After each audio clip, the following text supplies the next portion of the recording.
What is up, Reds? Welcome back to the Sunday Summary. I'm your host, Kyle. With me, as always, is Steve. It's been 3 weeks at least, Steve, since we've been on the show here. And I'm excited to get back in the saddle as the Reds take on Nottingham Forest today. How you doing, Steve? What's going on?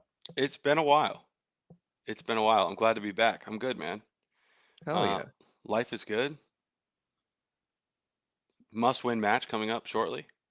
We got the lineup that'll be dropping soon too. So, hello to everyone Absolutely. in the chat that's joined us already. Welcome, Yeah, good welcome morning to back. everyone. And for those channel members who are curious where the starting 11 prediction is, we're going to do it today. We're going to do it here. And starting 11 should be dropping here in like 25 minutes. So we'll do it like 10 minutes Do beforehand. it live. Do it live. And we'll do it live. And I do want to bring everyone's attention to something rather serious. So Luis Diaz's parents were kidnapped yesterday, I believe. I think his mother was found, but his father, in the latest reports here, is he hasn't been found yet. So Steve, you and I were talking before we went live. And I think it's a terrible situation, first off. Um, but I th- I don't know. It just seems I can like say this it. shouldn't be happening. This shouldn't be happening. Well, here's the deal, and I feel like it's the case with a lot of players, and I could be wrong. It's just a hunch. Um, but a lot of players that come from certain areas of the world, whether it be South America, Central America, whatever, it's almost like their parents stay where they're from. But I feel like in some of those, and I don't know which countries are third world and which aren't, so don't quote me on this, but I feel like it would be smart to move your family out of dangerous areas. Now, maybe they live in a great area, right? Maybe they live in um, a safer part of the country or community, but um, like nobody, for the most part, people aren't getting kidnapped in certain areas of of the world. I feel like if Yeah. they're in a dangerous area, I'd be curious as to why they haven't been moved out by Luis. But Well, in yeah, any event, we pray for it's their a safety, of course. right, and it's a good. I mean, that's an interesting point to bring up because I just it's just a terrible situation. Now, it's very easy for us to sit here and say, "Hey, move your parents," right? I mean, it's easy for us to say. Maybe there's other extenuating circumstances, but I think what's just mind blowing to me is that once you achieve this level of success and fame or whatever, inadvertently you almost put your family at risk. And that's so sad. It's like there's always going to be people out there trying to extort you if you're famous or something, which is kind of coming back to your point, might be why it's important to bring your family with you. I mean, every South American player that we've had, I shouldn't say every, but Bobby Firmino brought not only his wife and kids, but his entire family with him. Mom, grandmother, uncles, they all came with him. Coutinho, I feel like his parents stayed there, but he brought his wife. So I guess there's no predicting this, but the good news is they found the mother. I haven't seen anything latest news at least on the father. The father is still missing, according to the Guardian. That's 2 hours ago. And of course, Liverpool aware of the situation. They'll probably do if he needs to take a leave of absence or whatever. I'm sure they're going to be supportive of that. Um, this is just one of those things we hear every year. Not the kidnapping part, but like for example, remember a few years ago, Kolasinac was like mugged, and he like scared off the people. Like you remember that, and Yep. then people's houses get broken into. Like Daniel Sturge's dog was taken. Like just random like acts of just malice. Like what the hell's going on? Why are people still like this? Well, I'm not the person to answer that question, but I will say I think it's different when there's kids involved. I don't know if Luis Diaz has children, but if you have children and a wife, they're going to move with you because that's your technically your immediate family. I guess mother and father are as well, but it's different, right? If somebody has roots someplace, maybe they don't want to move. Maybe Luis Diaz has been trying to get them to move. But in any event, it's not random. It's calculated. They're targeting, wealthy individuals and their families. So, hopefully hopefully everyone is safe after all of this, and um, we can move on. I feel Absolutely. really bad for him. It's just absurd. Kidnapping? Like, Yeah, no, what? it's just one of those things that caught me off guard. It's when you first read it, and this is all with all due respect, when you first read the headline, Luis Diaz's parents kidnapped, you kind of think it's a joke for a second. You know what I mean? It's not one of those things you read every day. Like Matthew Perry reading that he died yesterday. I was like, that's a joke, right? Dude died. Guy's a It's legend, by the way. he is a legend. Yeah, I think he had R.I.P. a lot of struggles in his I adult life. agree with that. Yeah. So I'm sure there's going to be more to that story. And Liz, thanks for your comment here. Sorry to hear that that happened. Um, Yeah, but Liz, what that is. Yeah. Yeah. Sorry about that, Liz. Hannah here says Luis I'm and in his family Massachusetts. seem to invest a lot in their community, and I think they want to stay and make things better. That is a good point. Yeah, that is a good Well, point. there you go. There's our answer. Yeah, And I'm not surprised. He seems like a great person. this Hopefully is our everyone's safe. privilege coming out right now. Like, why don't you just move? You Well, know? I don't even think it like he's the one that's privileged, you know? Right, right. Yeah. Um, no, there's we don't mean this in any way other than um, it's just sometimes surprising to me that family members are still left, not left, but still stay in certain areas of the world that are known to be dangerous. Well, you think about it, dude. They've lived there their entire lives, so it's like they're fine. You know what I mean? Yeah, It's just like when you're part of an environment for a long time, we look at it as like, oh, that's dangerous. To them, it's like this is life. So these are freak incidents, though. Like people getting kidnapped. That's not something that's like, oh, you should have moved. It's just people. There's shitty people out there that kidnap people. You know what yeah. I mean? So hope all ends well with this situation. We'll keep you guys updated. But well, let's move on to the matter at hand here. Nottingham Forest, right? Um, Steve, uh, Awaniyi's out. Okay. It looks like Chris Wood is going to start. All right. At striker. Awaniyi, I feel like, has scored against us every time we played Nottingham Forest since they got promoted. It seems like that. Um, I I looked at their like Forest, lineup. man. I like I looked, Forest. I know. I looked at their lineup yesterday and I was actually like, for example, like when you look at Luton Town, I'm like, no idea who you are. No idea who you are. But I looked at Nottingham Forest yesterday. They have some decent players. They really do. However, playing at Anfield, this should be zero problem win. This should be like it should be like a 3 or 4-0. It should. They are 15th in the table right now, so not a surprise to see them struggling. But they've been able to scrape out 4 draws out of the last 5 matches, so they're Okay. tough. Yeah. They're not a pushover necessarily. But How yeah, many like of you those said, were they. away? How many of Uh, those were away? I have no idea. I don't have that information here handy. But they're playing at Anfield today. It's a different monster. And it's needless to say, I mean, it goes without saying that every game is a must win. So we'll come out with a strong lineup. We'll predict the lineup here in a second. Um, but yeah, 3-4-0, 4-1, I could see. We're Yeah, playing well, so let's just keep it rolling. go here real quick. Um, whoops. I wanted to pull up the team news. Oh, okay. By the way, LFC put out an official statement. I actually didn't see this. So, it's pretty brief. But Liverpool Football Club can confirm it is aware of an ongoing situation involving the family of Luis Diaz in Colombia. It is our fervent hope that the matter is resolved safely and at the earliest possible opportunity. In the meantime, the players' welfare will continue to be our immediate priority. So, oh yeah, I didn't even think about that. Like keeping Luis Diaz safe. He's if his parents Like, got kidnapped, he's always at risk too. well, there's probably some sort of, I don't know, maybe some sort of ransom or extortion, you know? God, dude, Why it's else like would you do it? I know. It's just like a pirate situation almost. It You just know? blows my mind that there's just people in the world that wake up and say, "We're gonna kidnap those people." Like I'm trying to figure out like the most basic things, like in life, like day to day, and people are just hop up and they're just like, "Yeah, we're gonna take those people." Oh my We're gonna God. capture those human beings. The world is a The crazy world is place, a man. messed up place, bro. Shout out Um, to Liz. Liz gifted a channel membership earlier today, so I appreciate that, Liz. Thanks for your support. You also have been a member for 34 months, bro. 34 months. wow. So It's we're almost going on 3 years, if my three math years. serves me correctly. Yeah, no, your math is great. Hit us with that math, Steve.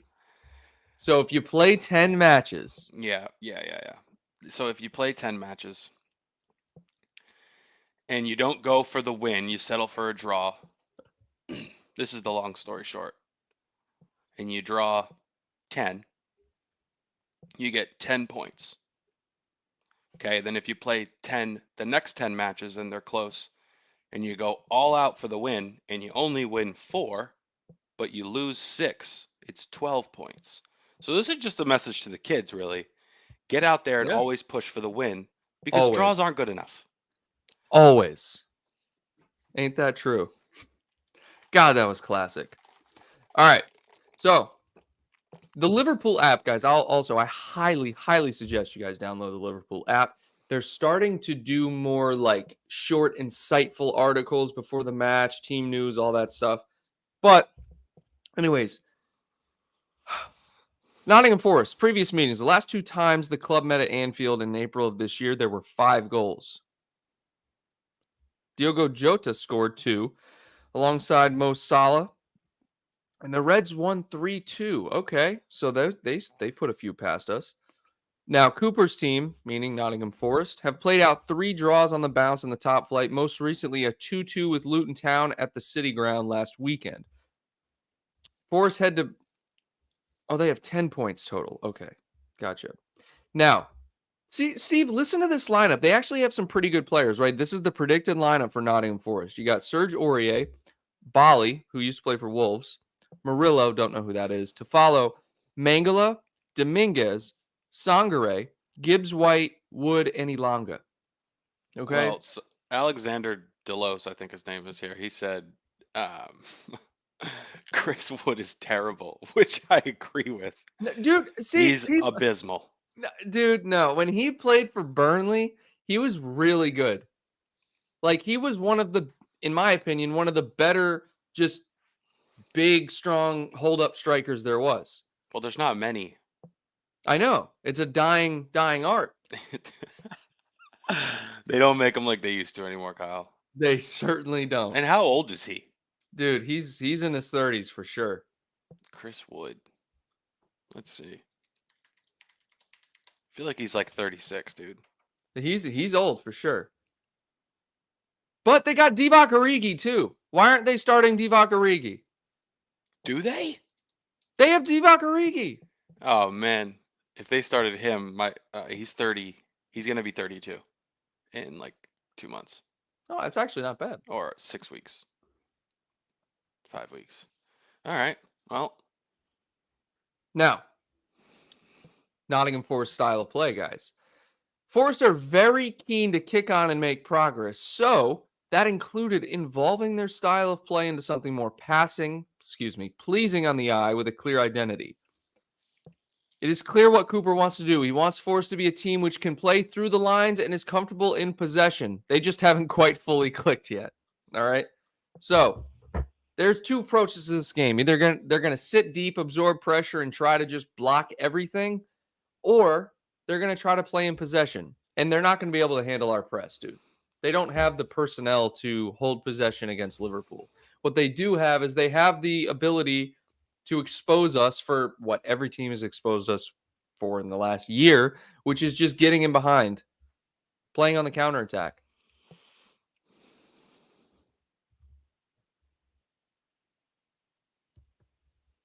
sorry, I was just reading something about Chris Wood. I think he's got 3 goals. He's not bad. I Whoever mean, said he's pretty bad. he's awful, he's not. He's pretty good. Origi is injured. All right, Origi's injured. Well, Awini's that's injured. That's a surprising. surprise. God, everyone's injured, dude. What a flop at AC Milan. My goodness. It's so sad. So, I'm very close friends with an AC Milan fan, and he was pretty excited about Origi. He was like, "Yeah, he'll give us, 8 goals who wouldn't be if he's excited? fit." Right. I mean, an absolute legend. But I think he actually started off like solid, and then he was just banged up the whole year last year. Not surprised, dude. It's Klopp said it before. He's one of the best. Dude, he said this. He said he's the best finisher on the team when he was here. But he's just never fit. Nope. And it's hard to get in the team, regardless. God, imagine him trying to get into the team now with the personnel we have. He couldn't, dude. He wouldn't play at all. He used to have pace. He doesn't even have pace anymore. He's just he's just like blah. But there was a How time dare when you? Origi was the man. How Second, dare I mean, you? dude, he scored the winner in the Champions League final. That's all he ever had to do.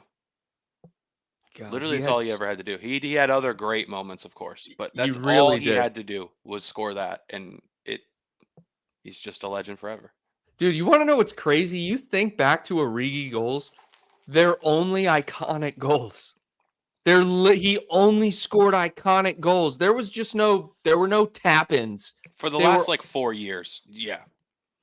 But he had iconic. a couple seasons. There was one game where he scored in one season where he scored in 5 consecutive games. It was the year we wore those like yellow lime green kits, like 2016 maybe, 17. They were like yellow and dark gray, or like lime green. Hold on, I'm sorry. Liz was Liz was talking to Inglese about Craig, and I wanted to make sure everything was good. Everett says Origi is our cult hero. We welcome him with open arms and give Forest a loss. Origi scored some cheeky ones against Everton. Yeah, I mean, look, he's the man. I he's banged up. So I can't believe what you said, dude. You what were do you mean? talking negative about Origi. Well, I love Origi, and then I gave him praise. Just saying, he's lost it. Were you ever excited when they put Origi in 2 seasons ago? Because I wasn't. What do you mean? No. When Origi came in a couple years ago, he lost it, dude. I was always excited to see Origi. But like true excitement, like, oh, we're gonna win this thing. No, We he always didn't even had have a chance. position for the last 2 years. We'd throw him Oh in my wherever God. someone was hurt. Throw him in the 85th minute. Legit, he would come on in the 89th minute. It's All right. bad. All right, let's do the starting 11 prediction here. Okay. So, Steve, I want you to go first. All right. Dude, is Curtis Jones even available to play? No, he's Is still he out. He's still suspended, I think. He's still suspended. Yeah. Queasy, what's going on? Okay. So, go ahead. Starting 11, start from the back. Allison in goal, I'm assuming. Yeah, I'm gonna go Allison in goal, and then I'm gonna go Trent, Kanate, Virgil, Samikas across the back line. Now the midfield is where it gets interesting, but I'm gonna go McAllister, Soboslai, and Gravenberg. Yep. I wouldn't be surprised if Endo gets a shout though. Yep. I feel like we need to see what he's capable of. He was impeccably good against Toulouse. It's perfect matchup for him. Yeah. But I want to see how he does on a Premier League, like full appearance. But Gravenberg has been playing very, very well, and he can give you goals apparently. So, dude, Gravenberg, pick him up. Pick him up, dude. He is. I'm sorry, I don't want to keep interrupting you. Go ahead, sir. That's fine. I'm gonna go Salah, Nunez, Jota, because with the Diaz situation, we don't know what's going on. I was gonna ask, do you think he starts? No. But maybe. I don't know. It's tough. If I'm Klopp, being the man manager he is, I feel like he'd go to Diaz and just be like, look, sit this one out. You got some stuff going on. You know what I mean? Yeah, but maybe he wants to play to get his mind off things. He strikes me as the type of guy that's like, I got to just play. Very true. Very true. Yeah, Diogo Jota starting against Toulouse. Maybe that tells me Diaz starts. I don't know. But I love what you did. The back line picks itself, in my opinion. I love what you did in the midfield. I personally think, obviously, Soboslai and McAllister start. The debate comes where you either choose between Endo or Gravenberch, right? With McAllister dropping in the 6, or with Endo, he kind of pushes up. I think Gravenberch played so well against Toulouse, he starts today. All right, even though Endo played extremely well too. I mean, what he said he prefers to go by Wataru. I'm calling him Endo. Uh, Yeah, we're definitely calling him Endo. Sorry, definitely pal. calling him Endo. But Gravenberch, every game he's played, don't you feel like he's been unbelievably good? I feel like I don't know about unbelievably good, but he's been I've been pleasantly surprised with what I've seen and how fast he's learned things. And Yeah, I mean, look, he's young, man. Like Endo's not. I feel like it's harder. Sometimes it can be the opposite of what you'd typically think, where you have like Endo who's played a specific role for a long time, sure.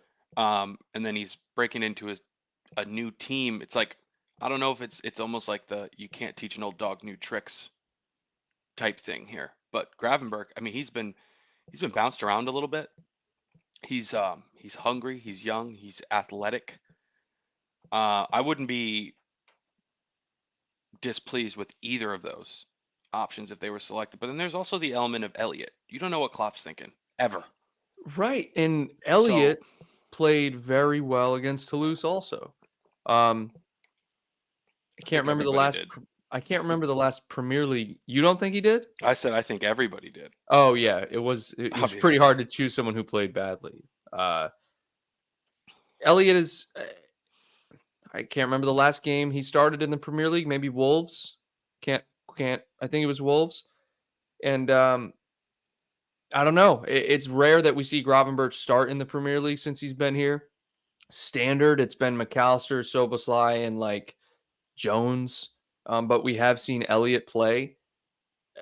It's a toss up. I think it really is a toss up. For me, I'm still gonna go Gravenberch. I think he starts Gravenberch. I think he puts McAllister in the 6, and he allows Soboslai and Gravenberch to just cook in that midfield. And of course, Soboslai picks himself up front. I Oh, I do don't think think McAllister. Sorry, I don't think McAllister is a lock to start. no, no, no, no. I neither do I. But I'm just saying McAllister has started every Premier League game, to my understanding. Uh, Give or take, yeah. I pulled that out of my ass because I'm pretty confident with it, but who knows? I think he hasn't impressed me too much in the 6. I will say that. He's given the ball away. He has made some good tackles. He has held the ball pretty well, but he doesn't look like he's comfortable there. I mean, that's really he can play there, but that's not his position. You know what I mean? Just like Elliott. Elliott plays in midfield for Klopp, but when Klopp started him on the wing against Toulouse, he looked way more confident up there, dude. You know? So, Natural anyways, position. yep. I don't think he's a lock, but I do think Klopp starts him. Iber Stellar says Gravenberch comes on at 70 minutes.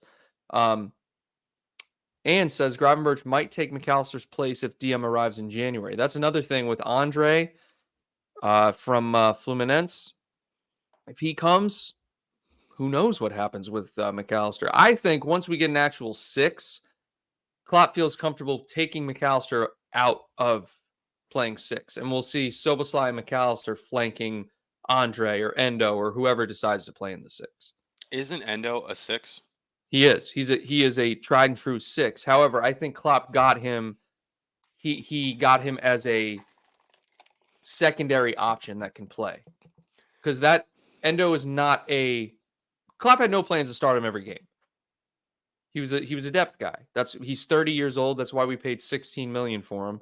You don't pay top dollar for a depth guy. I think it was a very smart purchase. Yeah, I mean, look, I don't think anybody expects Endo to be the starting defensive midfielder for this club for 30 plus games in a Premier League season ever, especially given his age. And um, but maybe Gravenberg could be that guy. That's what we said when we signed him. Right. We just haven't really seen too much of him in that like holding role.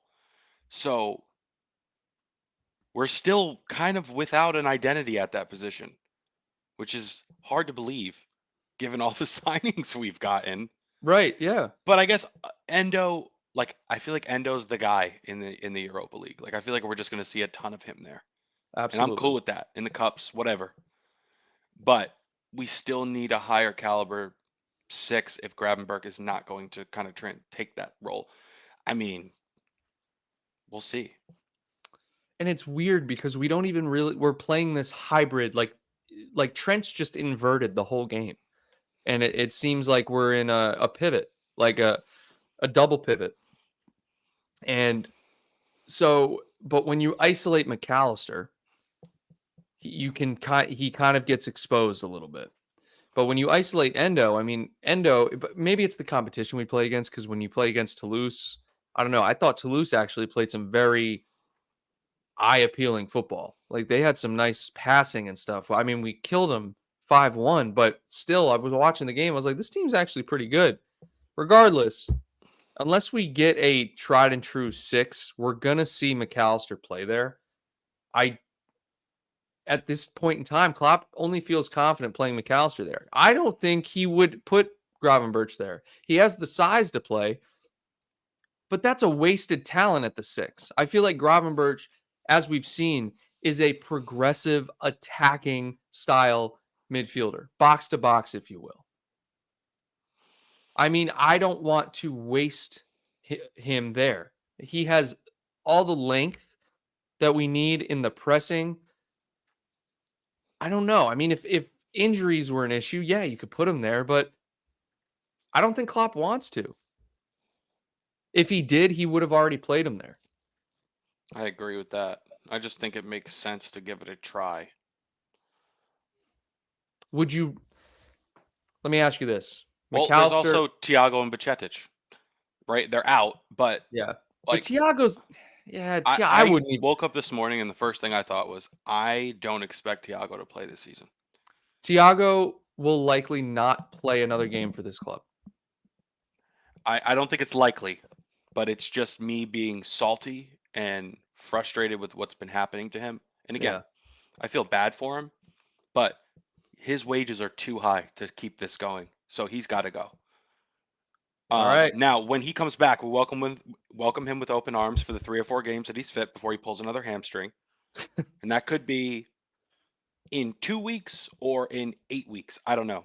He's going to play a crucial role at little points throughout this season whenever he's fit because we Well, know what he's capable of.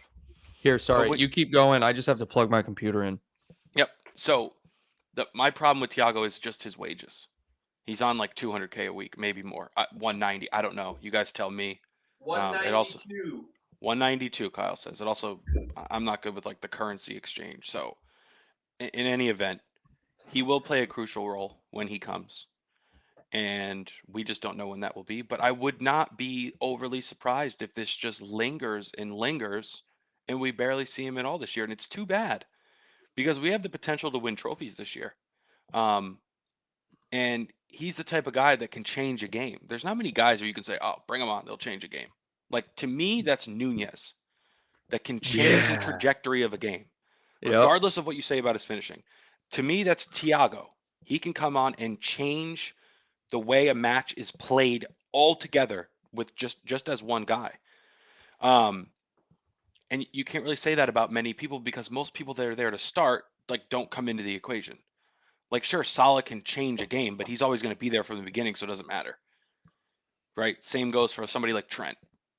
Um, but I think we're going to play some tough matches this season. Of course, we're going to play a lot of matches this season. It would be nice to have Thiago available for those times when we're in a pinch and we need somebody to come on and distribute the long ball and creative through balls and Right. hit a random worldie off a volley. Like we're going to need him, but I wouldn't be surprised if he doesn't come in. I've accepted the fact that we'll barely see him at all this year. He was supposed to come back like a month ago, and then he picked up another issue, and boom. Let's Did we get it go, right? bro. Let's We got it go. right. Or I got it right. Did you? We're all right. Oh, good. Oh, you got it. Yeah, no, we got it right. Yep. Holy crap. I've never predicted one right. Look at Gravenberg on the graphic there. Just God, welcome to like Liverpool. He's been he here for like put 4 weeks, and he's just people are loving look, him, dude. If you put in goals, you will be loved dude, in look at any that match. kit. He unfolded that kit 2 minutes before that picture was taken. Yeah, I well, they love wear it. new kits every match. No, no, Steve, I know. I'm making a joke about the wrinkles on the kit. I know, I know, I know. But look at that face. That face is badass. He's ready. He looks like a baller in that picture. Oh man. Nunez, Salah, Jota, Gravenberch, Soboslai, McAllister. Is that our best midfield right now? Uh, That today, yes, that is a but good it's not midfield. our most sound defensively. No, but oh god, you got to feel confident when you have Konate and Van Dijk behind you. I know our defense is leaky. Don't get me wrong, but it's just great to have a midfield. This is what it feels like to have a midfield that's competent. I mean, it's an amazing feeling. I get so excited to see our midfield play. Have you ever been this excited for every game to see rotation in the midfield? I legitimately get excited. I'm certainly excited about this one for sure. It just depends, dude. Like, this has been a crazy year already with Jones with the card and McAllister and picking up early fouls and getting his red or whatever. It's just been a Right. crazy year. It's time for some damn stability because the VAR situation, um, the Tottenham match, of course, the Good God. draw with Brighton. It's like we should be sitting on the perch up there right now. We're playing like a title challenging team. Absolutely are. And the thing that's crazy to me, and I want you guys to let me know what you think about this statement that I'm about to say. Any day of the week, the team that we have right now is miles better than anything Arsenal, Chelsea, or Tottenham are putting out on the pitch, and Man United.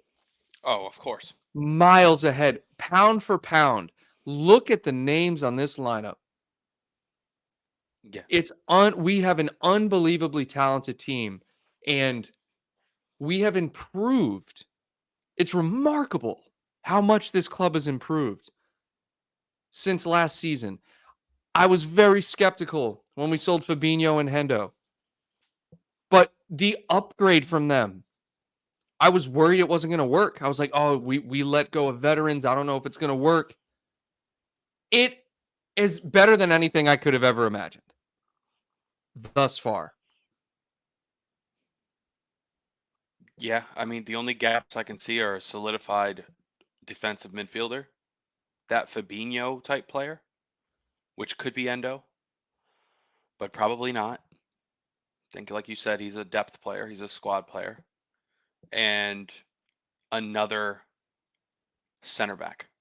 Though I've been a little bit less concerned with the center back situation lately, with Me Gomez and too. Matip playing solid, But right? you know why? It's because Why? they're healthy. Exactly. The second one of them gets injured, we need a center back. It's crisis again. Right. Yeah, And but who do you get? Like, what I'm thinking is because you're not going to get anybody that's going to get ahead of Konate or Van Dyke. So at that point, you have to get somebody that's like a third, fourth, or fifth option. yeah. But do you think Klopp really wants to buy somebody and put them ahead of Gomez and Matip? No. Absolutely not. And So you buy a fifth choice option. But no. Well, so here's the thing.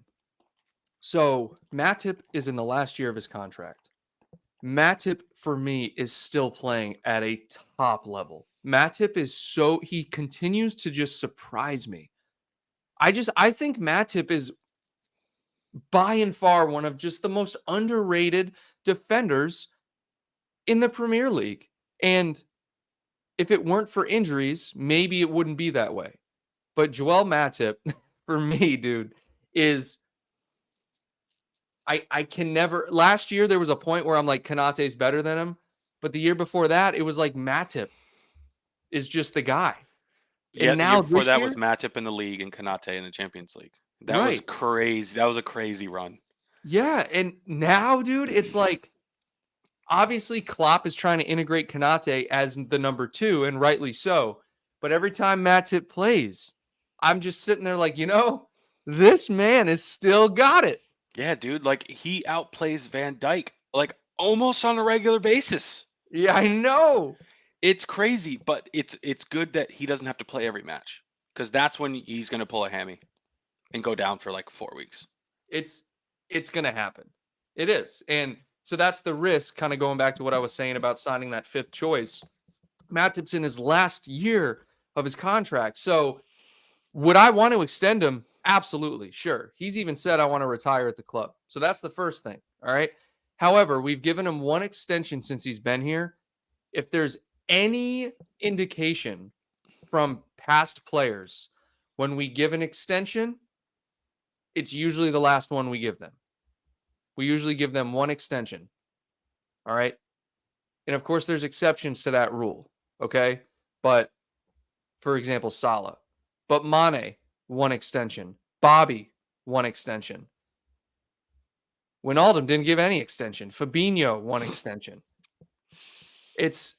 I don't know. It's just tricky. It's tricky. And if he does go, that's when you buy another center back. And that's when it doesn't have to be a 5th choice. You're buying a center back that's at the same quality as Matip, one that's interchangeable with Konate, excuse me, and Gomez.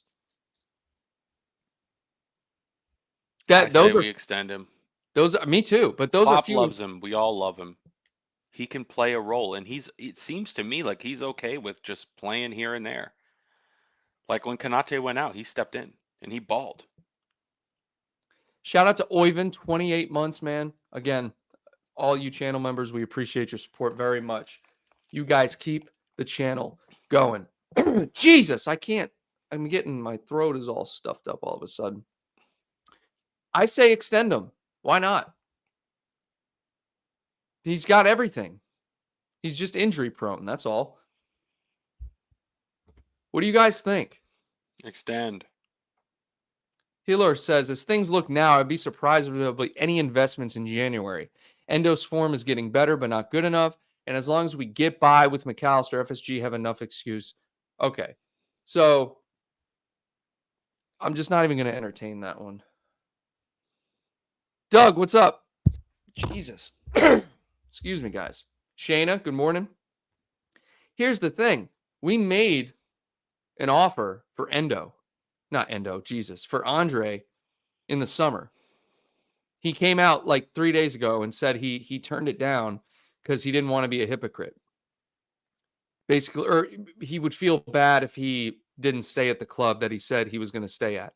So we were trying to get more players in. So that comment from Hiller saying that FSG didn't want to invest, it's just a load of nonsense. This summer was a complete rebuild, and we got the players we could get. Right? I mean, look at the players we didn't get, right? Now I'm forgetting them because they don't even matter. Kone, Taram, all that stuff. Okay? So, and I'm glad we didn't get them. I actually like this midfield better. Yeah. Yeah, no. Look, it didn't work out for one reason or another. I love these players that we have. Also, I think we'll do some business in January. 100%. It I think we get depends Andre. how the next 2 months goes. But in any event, either we're still going to be hovering around where we are, looking at like a top 4-ish finish, but I think we'll be even higher because Tottenham will slow down. I think Arsenal will come back to reality as well. The Arsenal have actually surprised me. I didn't think they would still like hang on the way they are, but Well, the reason I think is because they got rid of Xhaka and they got Declan Rice. I think that was huge for them because Xhaka just wasn't it. No, he's poop. Yeah. But even if we are still like fighting for the top spot or even in the top spot, then that's even more so of a reason to strengthen, to extend that lead or keep fighting for the title. But I think we ran out of time. And that was our own damn fault. Remember, we were sitting here 2 or 3 months ago thinking, what are we waiting for? Literally, we were just like lollygagging. Yeah, so we ran out of time. There's more work to be done. I'm going to go 4-1 score prediction. 4-1. Okay. A lot of goals last time. 5 goals last time. And you know what? I'm making a prediction, Steve. Yeah, you are. 4-0. Love it. 4-0. Gravenberch gets 2. Soboslai gets 2. I'm going Salah, Nunez, Jota, and Van Dijk. Van Dijk. Get him in there. Yeah, I Van need Dijk. Konate to score. Yo, you know Well- what I want to see? You know what I want to see more than anything? Samikas on an overlapping run. Just carves somebody up, just rips one with his left foot, and it goes top bins. It's so possible. It's so unlikely. It's so unlikely. Oh, jeez. Yep. Guys, I'm going back. I'm feeling good. I'm going back to predictions. All right. Don't hold it against me. Please, for the love of God, we got to perform now. If we don't perform, it is 100% my fault, and there's no other way to look at it. Steve, do you have any closing thoughts, bro? No, let's get this win. Must win. It feels so good to be back, does it not? Like the break is good, but doesn't it feel good to be back? It does. And thank you so much to everyone who's been with us the whole time, everyone who's just getting in. We're wrapping up, but thanks for the support, guys. Seriously, guys. And guys, just wanted to let everyone know who's here. Next week, the wedding weekend. No show next weekend. Very little content for the next 2 weeks. Right after the wedding, I go on my honeymoon. So I just wanted to give you guys a fair warning. As always, your support means the world, and these breaks feel like forever, but I just wanted to give you guys a heads up. So appreciate your support, guys. We got a watch along coming up here in about half an hour. So join us over on the channel for that. But Reds, I'm excited. Let's go get this dub. Until next time, take care.